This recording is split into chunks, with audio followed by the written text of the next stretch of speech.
My sister's childhood friend was tall, handsome, and impossible to ignore. When I was little, he was always holding me and kissing my cheeks. My sister liked him, so did I. But I never dared to confess, ashamed of the thoughts I carried. I left home instead. He followed me all the way to my university, cornered me against a wall, and said, "I suppose you never realized that two men can fall in love too. Did you, Eric? What kind of love story will bring tears to your eyes? Welcome to Bamboo Shadows, where unforgettable BL stories remind us that every soul deserves a love worth fighting for." The day my exam results came out, I made up my mind to confess my feelings to Albert Dunn. I had already decided how it would go. I would give in to choices. If he accepted me, I would enroll at a local university and stay close to home. If he could not accept a relationship between two men, I would choose the university farthest away and never come back. As for whether I was the top or the bottom, I did not care. I would be whatever Albert wanted me to be, as long as he was happy. That was enough. Albert was the same age as my sister. He was 24 that year, 6 years older than me. Our families lived close to each other. Since Albert's parents were always busy with work, he had practically grown up in our house. He and my sister had been classmates from kindergarten through high school, whenever they met. They argued endlessly. With me, however, Albert was endlessly patient. He always said, "My Eric is much sweeter. I like spending time with you best." Ever since I was young, he had loved pulling me onto his lap and kissing my face. I still remembered when he first started growing stubble. The short, coarse hairs had scratched against my cheeks, and I pushed at his face, thinking I disliked it. Albert laughed. "Eric, this is proof that I'm a man. Today, I'm going to make sure you appreciate it with that." He pinned me beneath him and tickled my sides. His stubble brushed against my chin, making me squirm with laughter. In the middle of our rough housing, his lips accidentally grazed mine. We both froze. Albert released me and slowly sat up as he straightened his wrinkled clothes. A wicked smile curved his lips. "Your lips are surprisingly soft, Eric," blushing furiously. I kicked him. He did not get angry. Instead, he gave me that careless, roguish grin of his. "If you were a girl, Eric, I'd definitely marry you someday." It had been nothing more than a teasing remark to him, but I remembered it for years. The flutter in my chest that day never truly faded. I only kept wondering why I had been born a boy. Now, I was finally an adult. I had learned that love did not exist only between men and women. Two men could love each other too. They could share every kind of intimacy the world had to offer. Some people could accept that, others could not. I could only hope Albert belonged to the first kind. I reached into the bottom drawer of my desk and took out an old adhesive bandage. After so many years, it had long since lost its stickiness, but I had kept it perfectly flat and carefully preserved. It still looked almost new. When I was 13, the rest of my family went away on vacation, and Albert was assigned to supervise my homework. He had just returned home for summer break after his first year of college and was recovering from a terrible cold. His throat was so inflamed that he could not speak, trying to imitate the adults. I made him pear soup with rock sugar. While peeling the pear, however, I accidentally cut my finger. Albert immediately ran downstairs to the pharmacy to buy me a bandage. When he came back, there was a cut on his fingertip too. Since he could not speak, he had gestured for ages, but the clerk still could not understand what he wanted. In desperation, Albert had taken the clerk's fruit knife and cut his own finger to demonstrate. I cried as I wrapped his wound. "Albert, how could you be so stupid? If they couldn't understand you, you could have called me."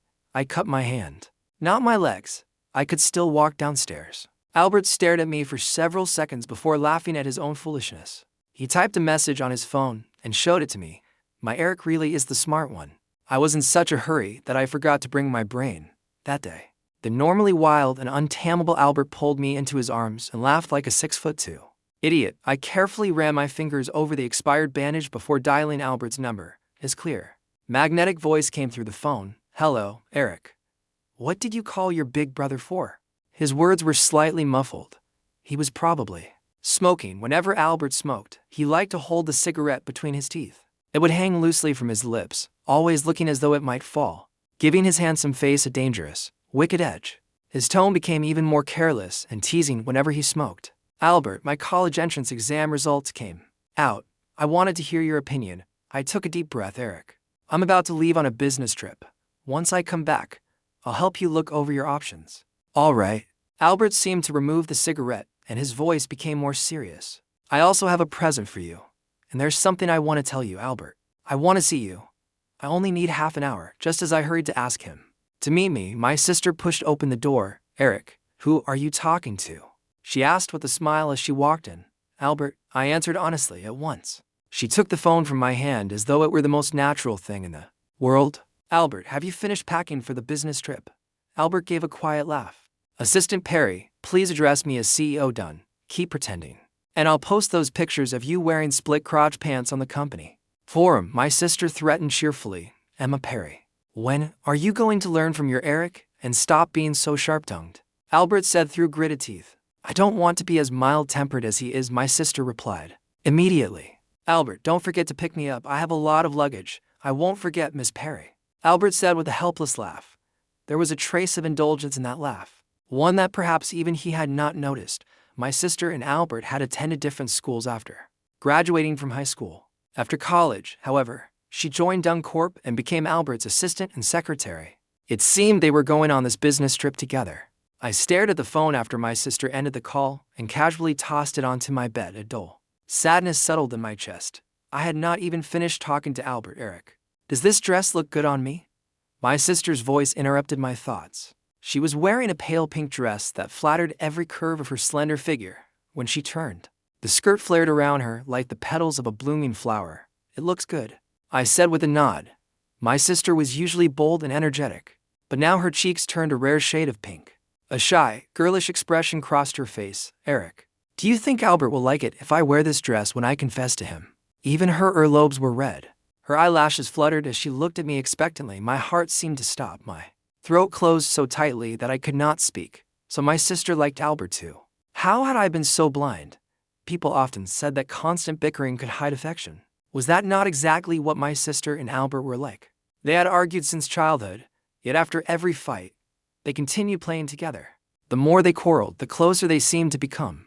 Even after 4 years at different schools, they had fallen back into their old rhythm the moment they reunited. Without the slightest awkwardness, they teased and fought with each other every day. They truly did look like a couple. I had noticed none of it, because I had been trapped inside my own secret, shameful world. Emma, you like Albert? Yes. My sister looked like a girl experiencing her first love, shy and full of hope. What about Albert? Does he like you too? I asked. I don't know, but Albert is such a catch. And he hasn't dated anyone all these years. I'm the only woman he keeps close. So I can't help wondering if he's been waiting for me. My sister had bright, expressive eyes. At that moment, they overflowed with affection. The phrase mutual love suddenly came to mind. Albert had once said, my Eric is soft and sweet. If you were a girl, I'd definitely marry you someday. I had forgotten something painfully obvious. There was already a girl who resembled me, with features much like mine. There was no need to imagine her as the opposite sex. She was already someone Albert could marry. Perhaps when Albert had said those words to me, he had actually been thinking of my sister. My fingers unconsciously dug into the adhesive bandage in my pocket. I had preserved it for 5 years, keeping it almost as good as new. Now, I crushed it beyond recognition. Eric, do you think Albert will say yes? My sister asked hopefully. He probably will. You're so beautiful, Emma. I'm sure he likes you. The words left my lips in a faint murmur, even though they tore through my heart. My sister beamed, her smile as radiant as a flower. Then Albert will be your brother-in-law. I'll make him buy you the most expensive game skins. I forced a smile and nodded. The moment Albert called, my sister rushed downstairs. I stood by the window and looked down. Albert stepped out of his car. He had broad shoulders, a narrow waist, and long, powerful legs. He effortlessly took the suitcase my sister could barely lift and placed it in the trunk. My sister watched his back and smiled to herself. Perhaps it was only my imagination. But just before Albert got into the car, he suddenly looked up, straight toward my window. Startled, I ducked out of sight. By the time I looked again, the car was already gone. I hated myself for being so foolishly self-important. Eric Perry, stop flattering yourself. Albert would never like a man. Stop lying to yourself. More than an hour later, they should have reached the airport. Albert sent me a message. Albert, what were you trying to tell me earlier? Your sister interrupted before I could hear you clearly. Me, nothing. Have a safe trip. Albert, you did well on your exams. What reward do you want? Me, I don't need anything. I'm not a child anymore. Albert, you'll always be a child to me. I like spoiling you. Me, Albert, stop talking to me like that. I'm a man. Even if you don't find it disgusting, I do. Albert immediately sent a voice message. His voice was low and seductive, carrying a faint note of warning.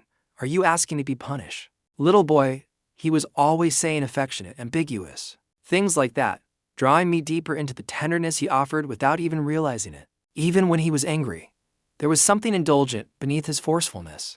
Was it really my fault that I kept misunderstanding him? I replied coldly. My classmates invited me out. I have to go. Albert, then I'll choose your present myself. Don't buy me anything, just treat my sister well, Albert. What does that mean? He did not understand yet. Once my sister confessed, he would. I did not want to explain, so I turned off my phone. Before my sister and Albert returned from their business trip, I hurriedly submitted my university applications. I chose a university in a city far, far away from home. I left before my family even had time to hold a graduation celebration. I did not want to see Albert. Even more than that, I did not want to watch him and my sister acting lovingly in front of me. I would rather die than endure that. Albert called me afterward, but I did not answer. Then he sent me a message. Albert, I brought you a present, but now I can't even find you, brat. Why didn't you wait for me to come back? I replied briefly, staying home was boring. I don't want the present, give it to my sister. Albert did not respond again. Once university began, I had too much free time and constantly wanted to find something to do. Unfortunately, I had always been lazy and unwilling to perform physical labor, so I never found a suitable part-time job. Then my roommate invited me to film short videos with him, Eric. Videos about men dating men are incredibly popular right now, Neil said excitedly. It's a huge trend. People actually watch men dating each other? Do they have nothing better to do? Who cares why they watch? A friend of mine works in social media marketing. He can help push traffic toward our account. So, Eric, are you interested? Interested in what? Filming videos where we pretend to date. You're so pretty and fair-skinned. It would be a waste not to use that face. Can we make money? I asked. We could get rich overnight. Neil declared, overflowing with confidence. Fine, let's do it. I made up my mind on the spot. I needed money. It was not that my family was poor. The problem was that a considerable sum appeared in my bank account every month, always under the same name, Albert. Sometimes I wanted to transfer every cent back, point a finger in his face and shout, "Stop humiliating me with your damn money." The truth, however, was that I enjoyed spending it. By the end of each month, there was barely anything left. If I could earn my own money, I could finally repay Albert. After all, my sister was the one dating him. I did not want anyone accusing her of supporting a useless younger brother. Neil discussed the idea with his friend, and the two of us decided to film sweet, romantic moments between college roommates. Apparently, young women love that kind of content. Since I have fair skin and delicate features, it was only natural that I played the bottom. Neil played the possessive, domineering top who spoiled his boyfriend endlessly. Our videos usually follow the same formula. I would sulk, throw a fit, and make trouble all day, while Neil tried every possible way to coax me into smiling again. The role suited me surprisingly well, so acting it out was not difficult. I had always been quieter than my sister. Whenever something bothered me, I kept it bottled up inside and often became moody without explaining why. Albert had always found ways to cheer me up. He never wanted me to feel left out or alone, so really, I was just playing myself easy. Anything too explicit would never pass the platform's review process. So, whenever a scene became intimate, we blurted out. At the end of each video, suggestive music would begin to play. The mood would turn heated, and the girls online would lose their minds. They all assumed Neil and I had switched off the camera and gone straight to bed together. In reality, the moment we stepped out of frame, we sat down with perfectly serious expressions and started discussing editing. One day, none of our roommates were around, so Neil and I filmed in the dorm for the scene. He lifted me onto the bathroom counter and leaned over me. Lowering his head, he asked, "Are you going to keep acting up, you little brat, every time?" I said yes. He pretended to kiss me. We had already captured all the footage we needed. Yet Neil continued gazing at me with an expression full of affection. I pushed lightly against his chest and laughed. "Neil, your acting is pretty convincing. I'm almost falling for that look in your eyes." His gaze dropped to my lips. "Could we do it without pretending?" "What the hell, Neil? What are you trying to do?" Startled, I jumped off the counter. Neil immediately returned to his usual spoiled rich kid expression. "The fans have been asking for it. You scared the life out of me," clutching my collar dramatically. I hurried over to check the footage. Then I turned around and saw someone standing in the bathroom doorway. Albert. What was he doing here? I had not seen him in months. Ever since I left home, I rarely called my family. The moment I heard my sister's voice, I would make some excuse and hang up. I wanted her and Albert to be happy together. I simply did not want to hear anything about that happiness, Albert. What are you doing here? I asked awkwardly. I had no idea how long he had been standing there. If he had seen Neil and me filming, the situation was more than a little embarrassing. Albert's face was dark with anger. After casting me a brief glance, he turned his attention to Neil. A red bite mark had been painted across Neil's collarbone. I had painted it myself. I had taken art lessons when I was younger, and the mark looked realistic enough that most people would not have known it was fake. Under Albert's cold stare, Neil made no effort to cover it. Instead, he tugged his shirt even lower. The crimson mark stood out vividly against his skin. Albert stared at him. Neil stared right back. If looks could take physical form, sparks would already have been flying between them. The tension in the room was sharp enough to cut. I could not understand why the men who had only just met seemed to hate each other, as though they were mortal enemies. Albert was usually gentle and even-tempered. He rarely argued with anyone. Neil was a carefree, spoiled young man who laughed off almost everything. Neither of them was normally petty. So why had they taken such an immediate dislike to each other? And the suffocating silence, my mind seemed to short-circuit. I actually walked over to Neil and pulled his collar higher to cover the painted bite mark. Neil immediately caught my hand and laced his fingers forcefully through mine, confused. I looked up at him. Albert's expression darkened even further. "Eric," he ordered coldly, "come here." I tried to pull my hand free, but Neil refused to let go. "Neil, what are you doing?" I asked, beginning to lose my temper.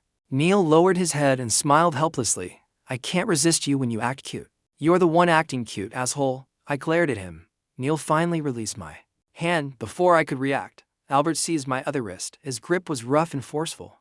Without giving me any choice, he dragged me toward the door. "Albert, you're hurting me." He ignored me. In the car, Albert kept a tight hold on my hand. He did not say a word. His lips were pressed into a hard line. I had never seen him like this before. Even though his grip hurt, I did not dare complain. Again, when we reached the hotel where he was staying, Albert pulled me straight into the bathroom. Then he began scrubbing the hand Neil had touched. "Albert, what's wrong with you?" He said nothing. "That hurts." His movements finally became gentler, but then he added another pump of soap. He washed each of my fingers one by one as though he were scrubbing dirt from a radish. Annoyed, I turned my face away. Albert finally spoke. "Eric, don't let him touch you again. That boy obviously has impure intentions." I almost laughed. "He's my roommate and my filming partner. There's nothing wrong with his character." "I'm not talking about his character." "Then what do you mean by impure intentions?" I asked, genuinely confused. Albert's eyes were dark and unfathomable as he looked at me. After a long silence, the corners of his eyes softened slightly, and his voice turned gentle. "Be good, Eric. Listen to me and stay away from him." I wanted to agree, but I could not. Neil and I had built our account into something successful. We already had hundreds of thousands of followers and had accepted quite a few advertising deals. Giving it up now would be the same as throwing money away. "Albert, I can't promise that," I said firmly. "Our account is making good money. I want to earn my own income." Albert struggled to contain his anger. "You're a student. Instead of focusing on your studies, why are you so obsessed with making money? Whatever you need, I'll give it to you." "That's different. I want to earn it myself. I've already saved enough to repay the money you transferred to me. I'll send it back soon." Albert rubbed his brow. "Do you really have to draw such a clear line between us?"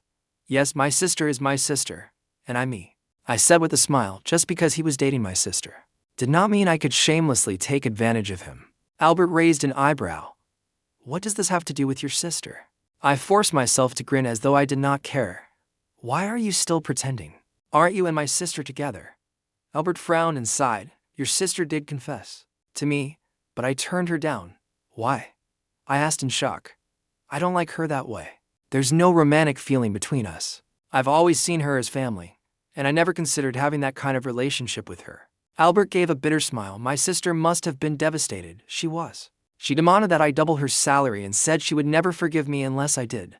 That certainly sounded like my sister. If Albert could not give her emotional satisfaction, she would settle for financial compensation. Albert looked at me. "I thought you had been ignoring me because you found out I rejected her and were angry on her behalf.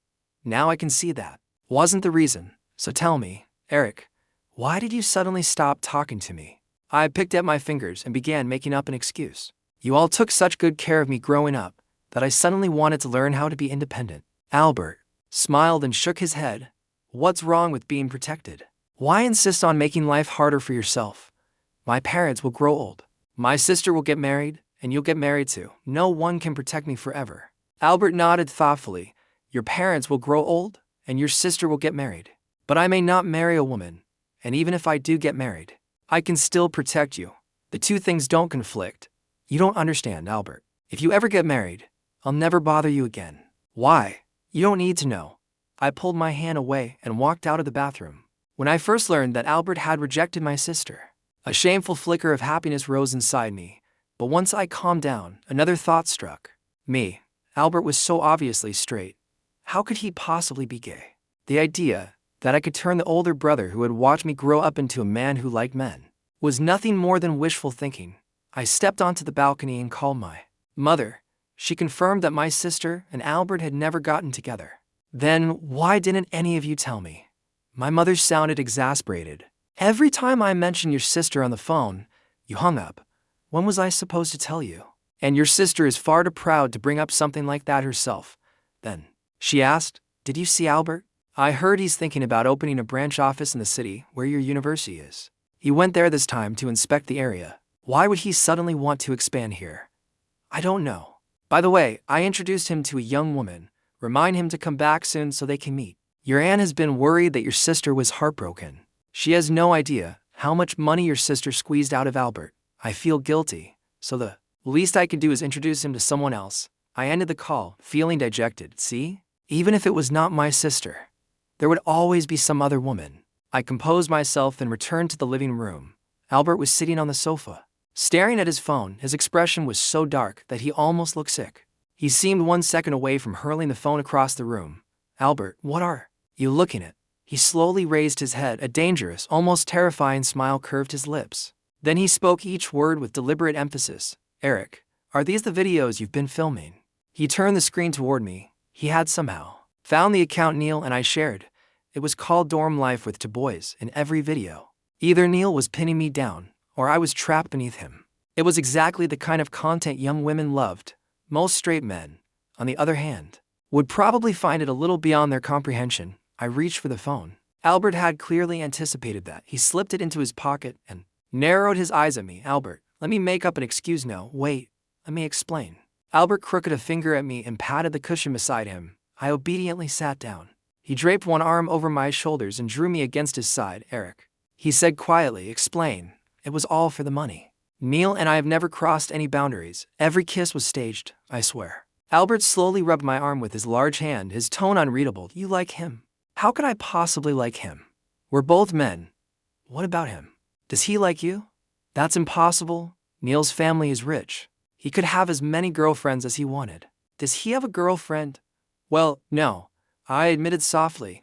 Albert's hand slid to the back of my neck. Whenever he could not control me any other way, he liked to hold me there as though he had found my weak point. His fingertips were rough. With thin calluses, I instinctively shrank back. You're not filming any more videos, Albert said slowly, and you're not staying in that dorm. I'll buy you an apartment, and you'll move out. Albert, you can't just make decisions for me like that. This is my career. I was still arguing when Albert suddenly slipped one arm beneath my knees. He tightened his hold and lifted me into his arms. He used to carry me like that often when I was a child, but now that we were older, we were rarely so intimate. Albert stared straight at me, his eyes filled with an emotion I could not begin to name. A flicker of panic ran through me, and I pressed both hands nervously against his chest. His powerful heartbeat thudded into my palms. I quickly pulled my hands away again, suddenly unsure where to put them.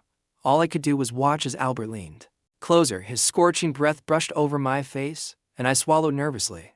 If he lowered his head even slightly, his lips would touch mine. I trembled, wanting to retreat, but unable to make myself move. After what felt like an eternity, Albert's Adam's apple shifted. Eric, he murmured in a dangerously seductive voice. How does this feel, Albert? What are you? My spine went rigid, and my scalp prickled.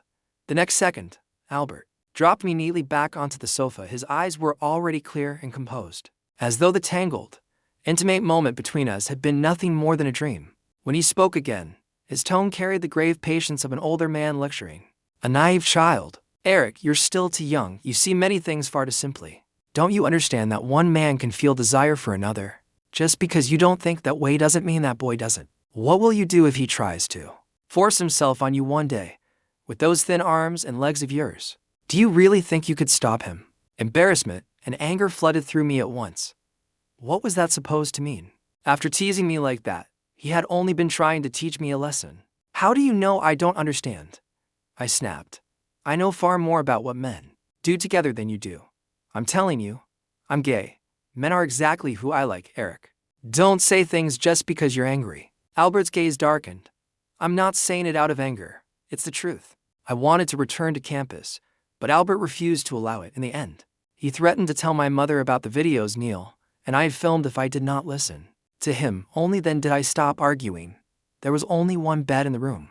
I offered to sleep on the sofa, but Albert refused. We've slept together before.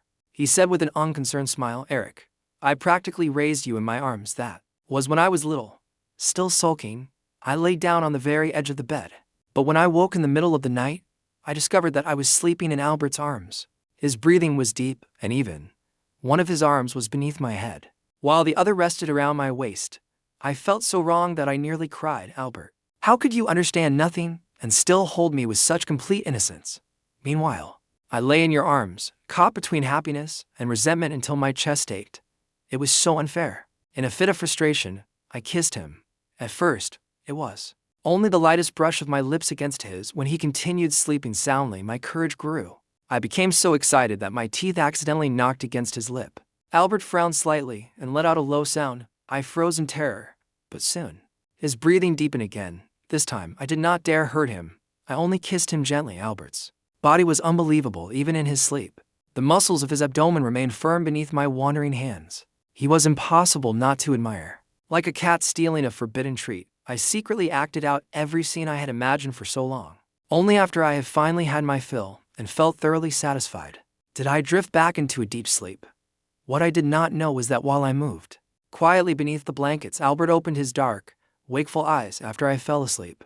He silently got out of bed and went into the bathroom. The next morning, Albert had to leave for a business meeting. He ordered me to remain obediently at the hotel. I was not allowed to leave until he had found an apartment for me. I nodded as sweetly as I could. Satisfied, Albert rubbed the top of my head. My Eric is always so well behaved. The moment he left, I contacted Neil, as if I would give up. Our video account was thriving. How could I possibly abandon it now? Me, buddy. Where are we filming today? Neil, where are you? Why didn't you come back last night? Me, don't ask. My brother thinks we're sleeping together. He wouldn't let me return to the dorm and lock me up in his hotel. Neil, your brother. Me, my neighbor. We're not related by blood. Neil was silent for a moment before replying. Neil, I'll come to the hotel. Today's theme: the boys are no longer satisfied with merely teasing each other in the dorm, so they go to a hotel to cross the final line. I nearly applauded. Me, that's a great setup. Come quickly, my brother is staying at a 5-star hotel, so the room is perfect, and we don't even have to pay for it. Neil, wash yourself and wait for me. Me, already clean and smelling amazing. Hurry. When Neil arrived, he did not immediately set up the filming equipment. Instead, he looked around. The suite. What are you looking for? I asked. For once, Neil had lost his usual playful expression. His frown deepened as he turned to me. Eric, where did you sleep last night? In the bed. What about your brother? He slept in the bed too. Why? That has nothing to do with filming. Hurry up, he could come back at any time. I urged. Neil looked unusually serious. Eric, you're both grown men. How can you sleep in the same bed? He used to hold me while we slept when I was little, especially when I was sick. I wouldn't let anyone else take care of me. I only wanted him.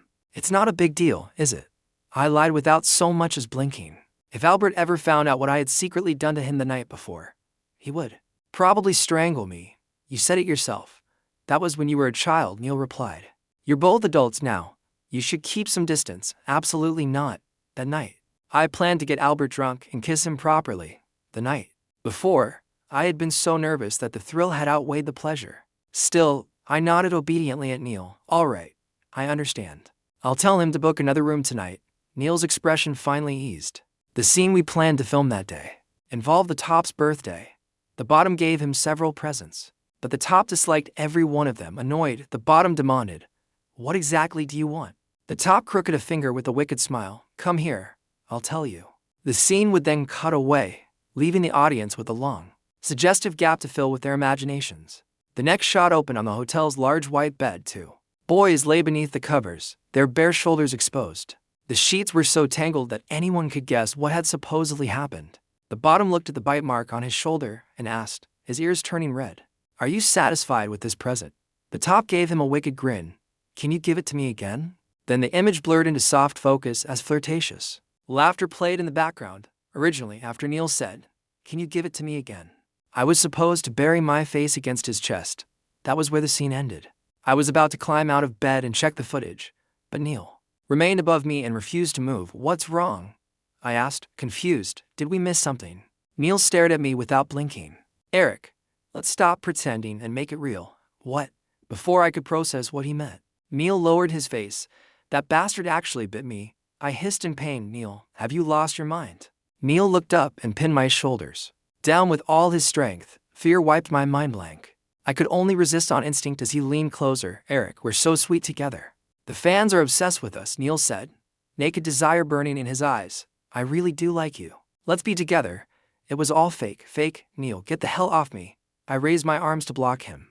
But Neil was clearly stronger. Without the slightest concern for hurting me, he forced both my wrists above my head and lowered his face toward mine. I squeezed my eyes shut in despair. "Neil, I swear I'll kill you." The kiss I expected never came. Instead, there was the sickening sound of a fist striking flesh. I opened my eyes and saw Albert standing beside the bed. There was a violence in his expression I had never witnessed before. Veins stood out across his forehead, and his eyes were terrifyingly cold. One punch sent Neil sprawling sideways across the mattress. Neil had barely begun to fight back when Albert dragged him off the bed. Albert looked as though he had lost his mind. Murderous rage burned red in his eyes as he straddled Neil and drove his fist into him. Each blow delivered with all his strength. I rolled off the bed and caught Albert's arm. "Albert, stop hitting him." Albert froze and looked at me, pain filling his eyes. "You feel sorry for him? You're going to kill him if you keep going." Albert gave a cold laugh. "Then we can die together." "Albert, please stop. I don't want you to die. Please."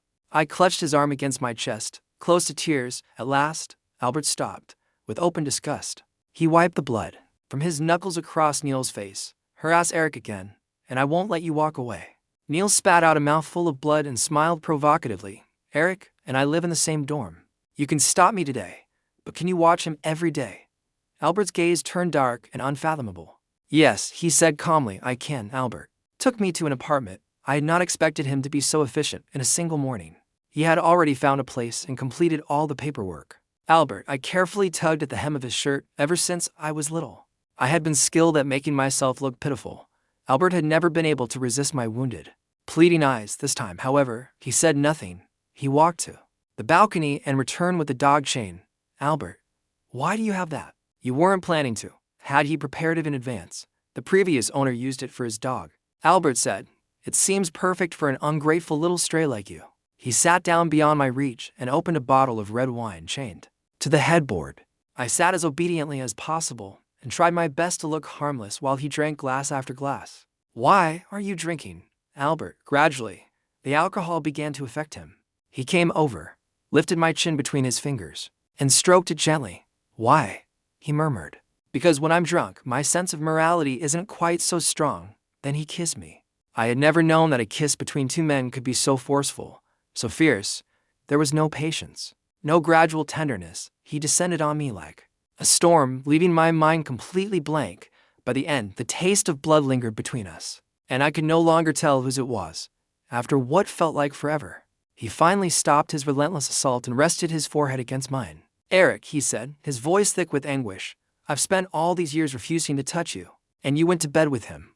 My heart ached at the pain in his voice. "Albert," I whispered, trembling. He raised his head, anger still burning in his eyes. Then his gaze shifted to the bite mark on my shoulder.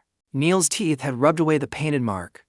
What remained now was real. Albert narrowed his eyes and lowered his head without hesitation. "Albert," at my cry, a trace of reason returned to him. "Eric," he said in a muffled voice, "I'm so angry. Make me feel better." "How?" I asked, my eyes red. "Take the initiative." Everything I had secretly done to him the night before, Albert returned many times over. Again and again, when my mother called, Albert was applying ointment for me. I rejected the call, but she immediately called again. Albert lifted his eyes and said coldly, "Answer it." Under the pressure of his stare, I picked up. Eric, my mother said, ask Albert when he plans to come back. I need to arrange for him to meet that young woman. All right, the next time I see him. I'll ask. My mother paused. Eric, what are you doing? I glared helplessly at Albert, who wore a smug expression. He had done it on purpose. He had deliberately made me cry out. It's nothing. I accidentally bumped into something. What did you bump? Nothing, Mom. I have to go. After a hesitant pause, she said, Eric, I understand that young men have strong urges. Maybe you should find a girlfriend, otherwise, it isn't healthy for you, Mom. I'm not doing anything.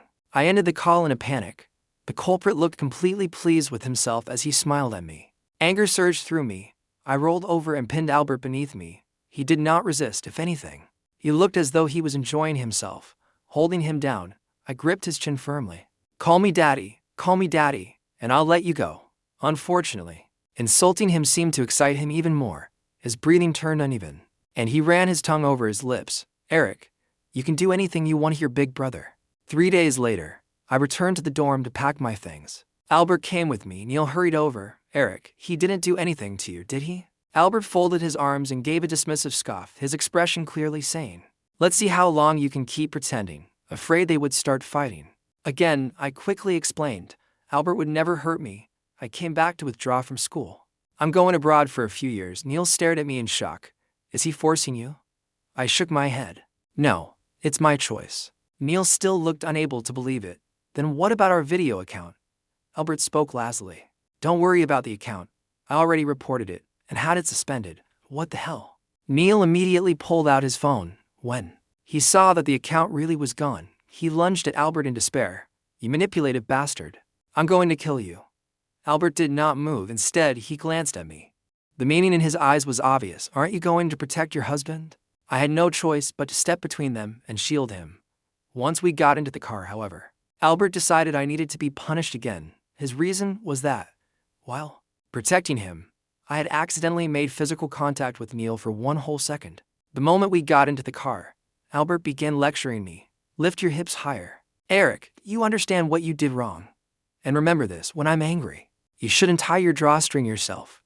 Why is it tied so tightly? Are you trying to stop me from touching you? At that moment, I completely agreed. With Neil, Albert really was a manipulative bastard. I could not believe I had been deceived by his act for so many years. I had thought he was gentle, generous, and perfectly honorable. I had been such a fool. I went abroad. Albert abandoned his plans to expand his business into the city where my university was located. Only then did I learn that he had wanted to develop the company there solely because of me. He had been attracted to me for a long time. His original plan had been to wait until I became an adult, then slowly teach me that love between two men was possible. He had not expected me to run away first later, when he discovered that I was even bolder than he was, and had begun filming romantic videos with another man. He decided there was no reason to restrain himself any longer. Whenever Albert had time, he flew overseas to see me. We kept our relationship secret remarkably well. That lasted until my sister suddenly came to visit me abroad. Albert and I had just returned from grocery shopping, hand in hand. Before we even reached home, Albert had already started kissing me on the street. My sister nearly lost her mind. She accused Albert of corrupting me, called him an animal, and threatened to tear him apart and feed him to the dogs. Albert remained silent and allowed her to curse him.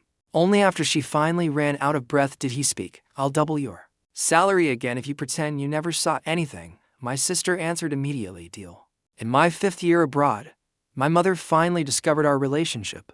She was overwhelmed with regret. The moment your sister turned 18, I stopped letting Albert stay overnight at our house because I was afraid he would steal my daughter away. I guarded against everything. And somehow he didn't take my daughter. He took my son instead. My mother firmly opposed our relationship. Albert's parents opposed it as well. Albert and I were not particularly troubled. We were far away from everyone, so we continued living our peaceful life together. By the 10th year, our parents were the first to give in. They agreed to let me return home, but they imposed one condition. We were forbidden from showing affection in front of them. My mother said, I'm afraid I'll feel sick and pass out. So whenever we were around our parents, Albert and I behaved like two paragons of chastity. We buttoned our shirts all the way to the collar and did not dare let even our fingertips touch. At last, evening came, and we were finally able to leave. I had just pressed the elevator button when Albert suddenly pulled me into the emergency stairwell. Albert, have you lost your mind? Desire surged in his eyes. Yes, he said. I've been holding back so long I've gone insane. I closed my eyes in resignation. By then, I'd understood him far too well. If I refused to cooperate, I would only suffer more later. Albert smiled in satisfaction. Eric, remember one more thing. When I come looking for you, it means it's time for you to take the initiative. And that's the end of today's story. Thank you so much for listening. If you enjoyed this original BL romance, you'll find many more exclusive stories waiting for you on Bamboo Shadow's Patreon. I'd love to see you there.